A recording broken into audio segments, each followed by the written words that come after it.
korang, selamat datang ke channel Cerita Dr. Mala. Hari ini sebenarnya saya marah sangat sebab tu saya rekod video ni.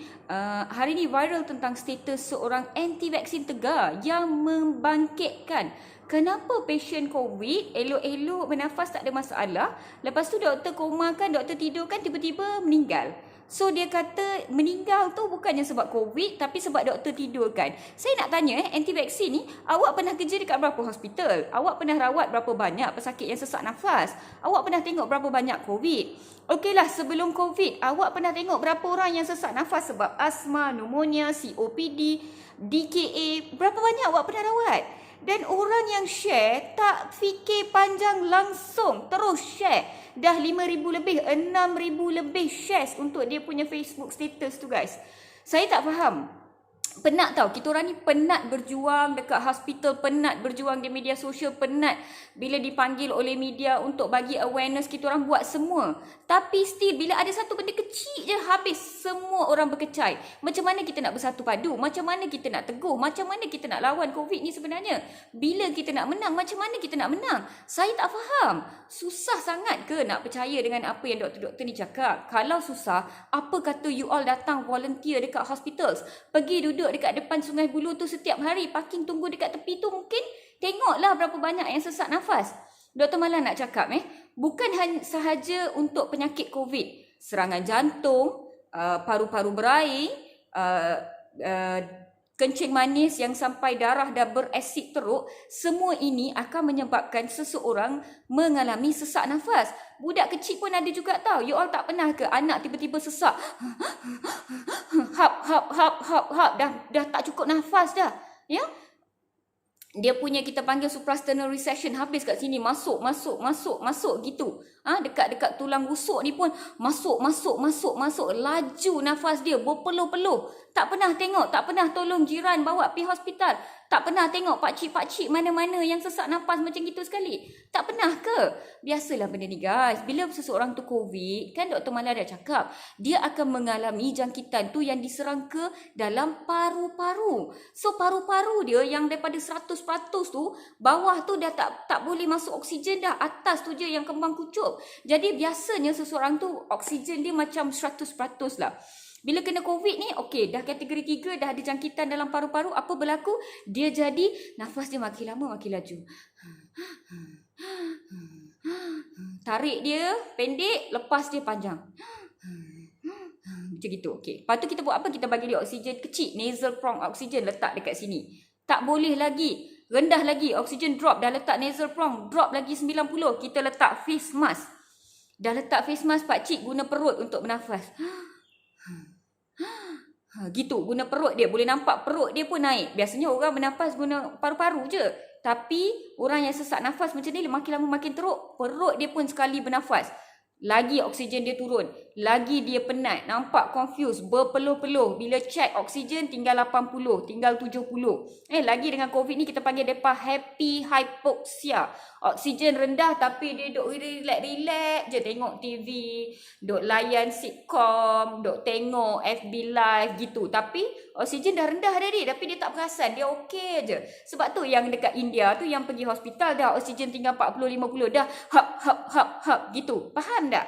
Dia sama, COVID ni pun sama, dia happy hypoxia. So bayangkanlah dah bagi face mask, oksigen jatuh lagi, tinggal 70 je dalam badan. Jadi misi buat apa? Misi bagi high flow mask. Ada face oksigen dekat sini, sambung dengan oksigen reservoir, kita panggil ada janggut. Ada plastik tambah oksigen dekat bawah tu. Cangkap bagi lagi ubat, masuk lagi ubat-ubat yang perlu. Cakap dengan pakcik, okey relax, tengok boleh ke tidak. Ambil darah daripada nadi, kita panggil arterial blood gas. Daripada nadi tu kita tengok apa level O2 oksigen, apa level CO2 carbon dioxide, apa pH kepekatan asid darah dia. pH biasanya orang yang nafas hap ni, pH darah dia drop. Dia berasid darah dia. Ya, so memang tak boleh banyak oksigen yang sepatutnya banyak ni je jadi macam gini Darah yang macam gini darah dia berasid, pH dia jadi rendah, berasid guys.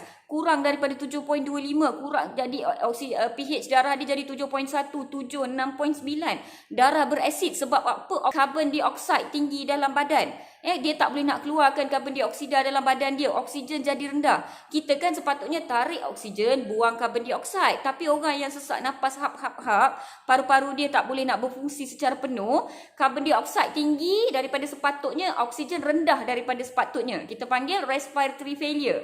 Jadi kalau kita biar je duk tengok je pakcik tu macam gitu, sekejap dia pengsan juga, tak boleh bernafas, berhenti bernafas. Respiratory arrest kita panggil. So prosedur komakan dan tidurkan ni dipanggil elective intubation for impending respiratory arrest. Sebelum orang tu berhenti bernafas, sebelum orang tu pengsan dengan sendiri, kita bagi dia ubat, tidurkan dia, masukkan tube terus ke dalam trakea dia dan hantar oksigen dalam paru-paru dia terus. Kita panggil intratracheal intubation. Perkataan tidurkan je tu untuk mak teh, mak cik, pak cik semua faham. Benda sebenar dia adalah intratracheal intubation untuk mechanical ventilation. Jadi paru-paru dia ni dah tak boleh bernafas macam biasa. Kita relaxkan muscle-muscle dia, kita suruh mesin ni yang dicipta sebagai pengganti kepada paru-paru. Tuhan cipta paru-paru banyak ni je, tapi bila manusia nak gantikan benda yang cinonek tu, dapatlah mesin sekedabak gitu. Jadi mesin tu bernafas untuk pakcik tu, nak tunggu oksigen dia naik, nak buang karbon dioksida yang tinggi dalam badan dia. Kita nak wash out CO2 tu supaya acidity darah dia kembali kepada normal. Makin lama sehari makin okey, 2 hari makin okey, 3 hari makin okey. Jadi makin lama bila oksigen dia lebih tinggi, karbon dioksida dia dah stabil, pH darah dia dah makin okey, nampak pernafasan paru-paru pakcik dengan ventilator tu makin lama makin okey, maka kita akan apa yang kita panggil extubate. Pakar-pakar anestetis akan cakap nampak dia okey, darah okey, paru-paru dalam X-ray lebih berkembang.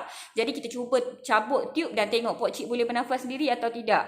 Berlambat-lambat pasien yang selamat apabila diberi prosedur tersebut. Orang lain dok nangis, pakcik-makcik dia, mak ayah dia tak dapat katil ICU, tak boleh nak bagi ventilation dekat ICU, terpaksa ventilate dekat ward, terpaksa tunggu dekat emergency department dulu orang lain. Hok dapat masuk ICU ni dah bagus dah guys. Nak menyalahkan benda tu lagi, dah nak suruh doktor buat apa? Kalau dok tengok pakcik tu bernafas laju gitu, dok pandang je kat dia, dok suruh doktor main TikTok pula, ambil video, dok up status macam Mardiana gitu. Ya, pakcik tu dah sesak nafas dah, tak boleh nak nafas, nak buat apa? Kalau korang lah tengok ada makcik atau pakcik tak sesak nafas gitu, tapi dia bukan pengsan lagi, dia tak meninggal dunia lagi, dia berpeluh-peluh bernafas, mesti korang nak bagi oksigen kan? Mesti korang nak bagi oksigen paling tinggi kan? Bayangkanlah doktor dah bagi oksigen semua dah. Kita berusaha keras tak nak lepaskan pakcik dia pergi, kita sampai masuk dalam tube. Faham? Dalam trakea, faham tak guys? Itu adalah usaha ikhtiar yang dah sehabis-habis baik dah. Tetapi ada juga keadaan di mana sesetengah orang, saya sendiri pernah jumpa pesakit yang sepatutnya dia kena intubate, ya, sebab paru-paru dia dah teruk, ya, tetapi dia tak nak. Dia sign, dia dah nurses dah tak larat dah nak jaga dia, dah kelang kabut, dah mati kutu dah. Doktor dah nak okey, doktor kata awak lepas ni tak sampai setengah jam awak akan pengsan. Baiklah, kita masukkan tube dalam paru-paru awak, darah awak dah terlampau berasid dah, kita akan komakan awak. Dia tak nak, dia kata dia nak bernafas sendiri. Selagi dia boleh bernafas sendiri, dia nak bernafas sendiri juga. Dia tak nak di-intubate. Kita pun call family member dia, kita call semua, kita kata dia ni dah tak stabil, dia tak boleh nak bagi consent. Yelah, dia dah oksigen rendah, dia dah confused. Kita panggil hypoxia, dia tak boleh buat keputusan. Family dia semua kata ikut cakap dia. Kalau dia tak nak, kita orang pun tak nak. Jadi kita terpaksa lah duk tengok dia sesak nafas gitu. Apa berlaku, tak sampai setengah jam dia collapse. Dia bernafas laju. Macam gitu Sama je. Lagi teruk apabila kami terpaksa masukkan tube untuk orang yang memang dah koma. Untuk orang yang memang dah tidur, dah pingsan, baru dibawa ke hospital, kita terpaksa masuk tube. Survival rate is very low. Kalau bukan COVID pun, orang yang dah collapse, survival rate kalau collapse dalam hospital, I think it's about 20% je, tak silap saya.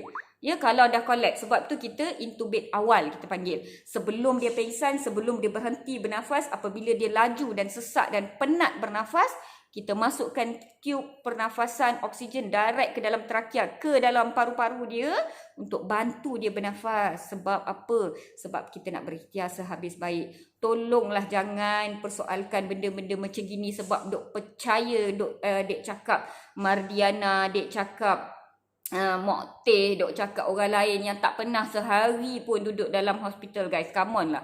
Ya, tolonglah percaya apa yang doktor-doktor pakar anestetis, apa yang kita tunjuk dalam, apa yang kita boleh tunjuk lah. Kita kalau ahli keluarga sendiri yang tunjuk video family member dia, itu boleh. Tetapi sebagai doktor, saya tak boleh sebut nama pesakit, saya tak boleh ambil video gambar pesakit, saya tak boleh. Itu adalah Personal Data Protection Act sebenarnya. Ya, jadi kita menjaga privacy. Kalau nak boleh berlambat setiap hari sebenarnya kita orang tengok. Ya, walhal dalam rekod kita orang X-ray yang teruk dan apa yang teruk tu semua dah lambat dah sebenarnya. So berkaitan dengan isu viral kenapa perlu ditidurkan ni, saya minta tolong korang semua untuk tolong circulate juga video ni untuk orang-orang awam dan makcik-makcik kat luar sana faham yang bahawasanya prosedur ditidurkan itu nama sebenar dia adalah intratracheal intubation untuk bagi oksigen direct kepada paru-paru sebab kita nak tolong pokcik ni bernafas. Okey? Jadi di sini saya berhenti. Sekian, terima kasih kepada semua. Kita jaga kita mesti menang. Tolonglah daftar untuk vaksinasi dan seloteh Dr. Malang. Bye.